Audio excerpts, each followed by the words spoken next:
सुप्रभात। आज हम कक्षा 8 के लिए रुचिरा के तृतीय भाग से प्रथम पाठ सुभाषितानी पढ़ रहे हैं। इस पाठ में सबसे पहले हम शब्दार्थ पढ़ेंगे ताकि हमें जो श्लोक हैं उनके अनुवाद को समझने में आसानी हो जाए। शब्दार्थ शुरू करते हैं। गुणगेषु, जिसका अर्थ है गुणियों में। सुस्वादु तोयाः, स्वादिष्ट जल। प्रभवन्ति, निकलती है या उत्पन्न होती हैं। समुद्रमासाद्य, समुद्रम प्लस आसाध्य, समुद्र में मिलकर या समुद्र में पहुंचकर। भवन्त्यपेयाः, भवन्ति प्लस अपेयाः, पीने योग्य नहीं होती। विषाणहीनः, सींग के बिना। खादनपि, खादन प्लस अपि, खाते हुए भी। जीवमानः, जिंदा रहता हुआ। पिशुनस्य, चुगलखोर या चुगली करने वाले की। व्यसनिनः, बुरी लत वाले की। नराधिपस्य, नर प्लस अधिपस्य, राजा का, राजा के या राजा की। जनयेन मधुमक्षिकासु, जनयेत प्लस मधुमक्षिका प्लस असो, यह मधुमक्खी पैदा करती है या यह मधुमक्खी निर्माण करती है। संतस्थेव, संतः प्लस तथा प्लस एव, वैसे ही सज्जन। सृजन्ति, निर्माण करते हैं। वायसः, कौवे। वल्कल, पेड़ की छाल। दारुभिः, लकड़ियों द्वारा। महीरुहा, वृक्ष। कूप खननम, कुआं खोदना।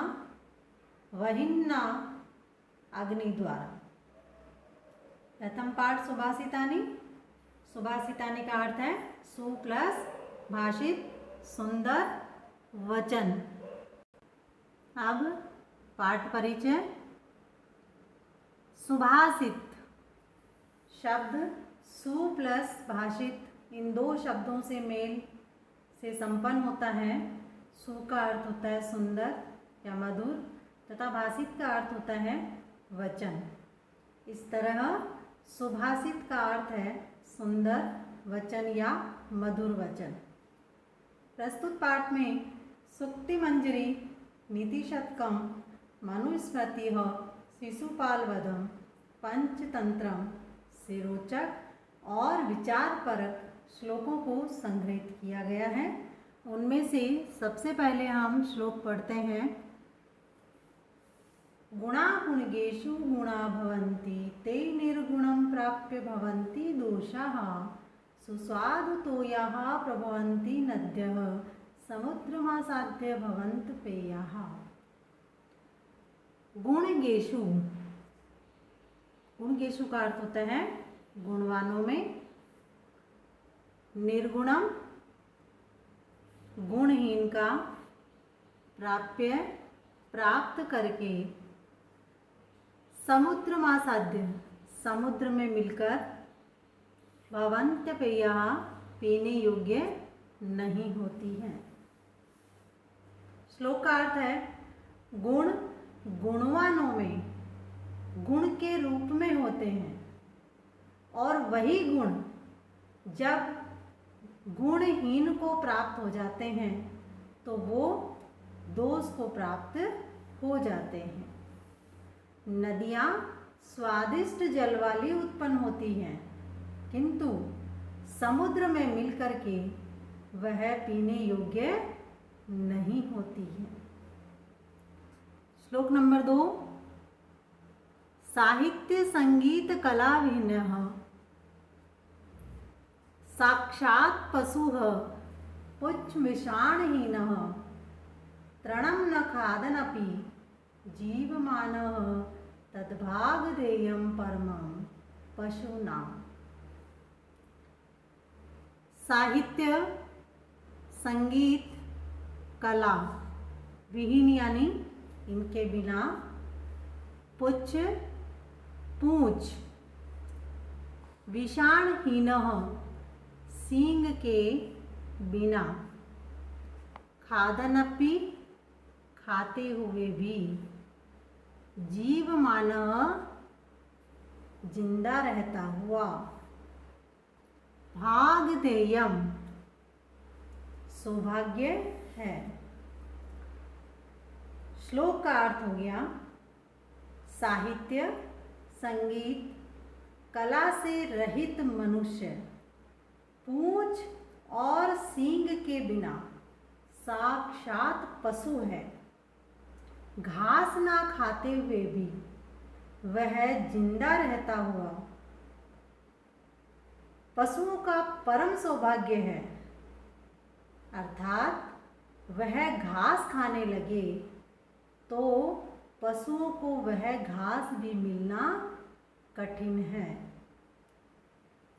श्लोक नंबर 3। लुब्धस्य नश्यति यस्सः पिशुनस्य मैत्री नष्टक्रियस्य कुलम्बात् परस्य धर्मः विद्याफलं व्यसनिनः कृपणस्य सौख्यं राज्यं प्रमत्सचिवस्य नराधिपस्य। लुब्धस्य लोभी का, पिशुनस्य चुगलखोर की, नष्ट क्रियस्य नष्ट क्रिया वाले का, कुल परिवार, अर्थपरस्य धर्मपरायण का, कृपणस्य कंजूस का, सौख्यम सुख, व्यसनिनः बुरी लत वालों का, प्रमत्त सचिवस्य, प्रमत्त का अर्थ होता है अभिमानी और सचिवस्य मंत्री वाले का, नराधिपस्य राजा का। श्लोक का अर्थ है, लालची व्यक्ति का यश, चुगलखोर की मित्रता, नष्ट क्रिया वाले का कुल, धन परायण का धर्म, बुरी लत वालों की विद्या का फल, कंजूस का सुख तथा अभिमानी मंत्री वाले राजा का राज्य नष्ट हो जाता है। श्लोक नंबर 4। पित्वाम रसम तू कटुकम मधुरम समानम माधुर्यमेव जनयेन मधुमक्षिकाक्षो संतस्थे समसज्जन दुर्जनानां श्रुत्वा वचः मधुर सुक्त रसम सृजन्ति। पित्वा पीकर, कटुकम कड़वा, माधुर्यमेव माधुर्य मधुरता, एव ही जनयेन मधुमक्षिकाक्षो, जनयेत मधुमक्षिकाक्षो। तो जनयेत का अर्थ होता है पैदा करती है, मधुमक्षिका मधुमक्खी, और असो का अर्थ होता है यह। संत सज्जन लोग, संतः, और तथैव का अर्थ होता है वैसे ही। सृजन्ति निर्माण करती है, श्रुत्वा सुनकर। श्लोक का अर्थ हो गया, यह मधुमक्खी कड़वे और मीठे रस को समान रूप से पीकर मधुरता को उत्पन्न करती है। अर्थात कड़वे और मीठे रस को ग्रहण करके वो मीठा शहद बनाती है।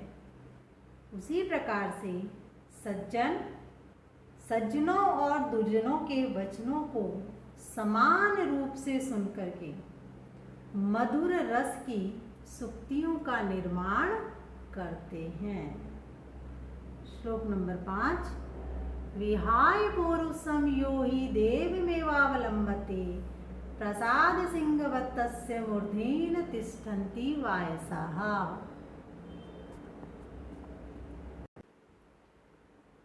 देवमेव अवलंबते, देवम प्लस एव प्लस अवलंबते।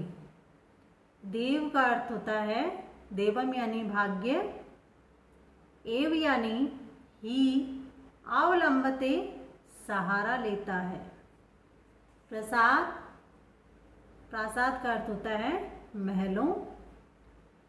तस्य उसके, मूर्धीन सिर पर, वायसाः कौवे।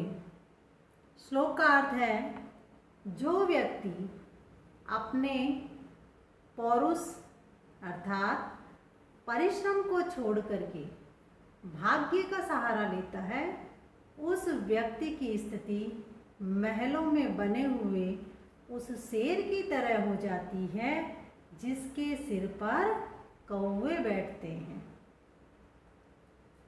श्लोक नंबर 6। पुष्प पत्र फल छाया मूल वल्लकल दारुभिः धन्या महिरुहा येषां विमुखं यान्ति नार्थिनः। पुष्प फूल, पत्र पत्ते, छाया मूल जड़, वल्लकल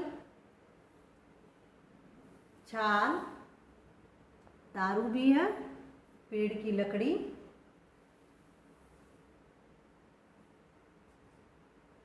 यान्ति अर्थिन, यान्ति का अर्थ होता है जाते हैं और अर्थीन का अर्थ होता है याचक। श्लोक का अर्थ हो गया फूल, पत्ते, फल, छाया, जड़, छाल, लकड़ी आदि से युक्त पेड़ धन्य है जिसके कारण याचक कभी भी उनसे निराश नहीं होते हैं। अर्थात पेड़ों के पास देने के लिए बहुत कुछ है, ये कभी भी याचक को खाली हाथ नहीं लौटाते हैं। अंतिम श्लोक है चिंतनीया हि विपदाम आदावेव प्रतिक्रियाः न कूप खननम युक्तम प्रदीप्ते वहिन्ना ग्रहे। आदावेव, आदाव प्लस एव, आदाव का अर्थ होता है शुरू में ही, आदाव यानी शुरू और एव यानी ही, अर्थ हो गया शुरू में ही। प्रतिक्रिया समाधान, प्रदीप्ते का अर्थ होता है प्रदीप्त हो जाने पर, वहिन्ना अग्नि द्वारा, ग्रहे घर में।